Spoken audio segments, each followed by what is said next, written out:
A guest who appeared on Voice of Israel, Israel's biggest English-language broadcast network, sensationally claimed that ISIS faked the burning of Jordanian pilot Youssef al-Kasabeh and that the highly produced video was acted out. Author Thomas Wichter said that the pilot was probably ordered to act out the scene and was actually killed at a later date. Take a listen. They shot him. They didn't burn him alive because they would not have been able to control him if he was being burned alive, and they couldn't risk things going wrong by actually burning him alive. So what you're saying is they got him to act it out? Yes. They're like, jump up and down, jump up and down, exactly. flap your arms.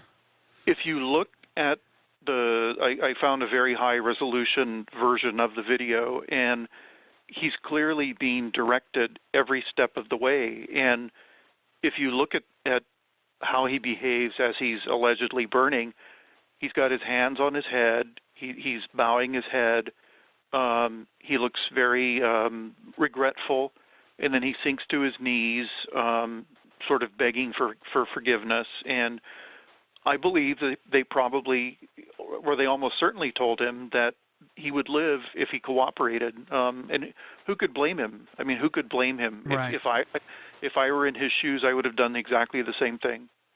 Okay, the cage is obviously made of aluminum pipe and sheet metal and tin. If you look at it, you can see the black paint has scraped off, and it's silver underneath, and iron rods don't come in silver. So they had this little flimsy cage, and they were giving him directions. It was all because if you set someone on fire for real, you can't control them. You don't know what they'll do.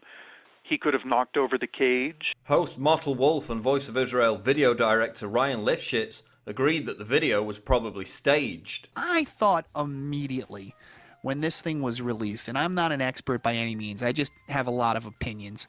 I thought immediately, like, this is fake. There's no way this guy's going to stand there and let himself be set on fire.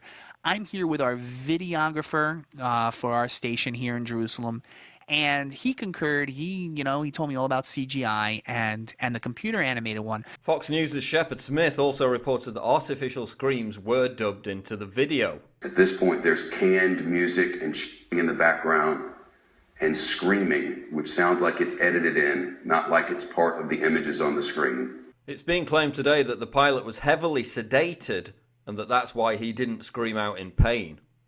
This wouldn't be the first time that the authenticity of ISIS execution videos have been questioned, and not just by conspiracy theorists. An international forensic science company which has worked for police forces across Britain said that camera trickery and slick post-production techniques were used during the James Foley beheading, and that the video may have been staged. Videos featuring Japanese hostages held by ISIS were also suspected of being staged or heavily edited, with inconsistencies in shadows suggesting the scene was not recorded outside, but inside a film studio. So what do you think? Was the Jordanian pilot video staged in any way? And if so, why would ISIS need to fake it? Let me know in the comments below. Check out the other videos, subscribe to the channel. I'm Paul Joseph Watson for Infowars.com.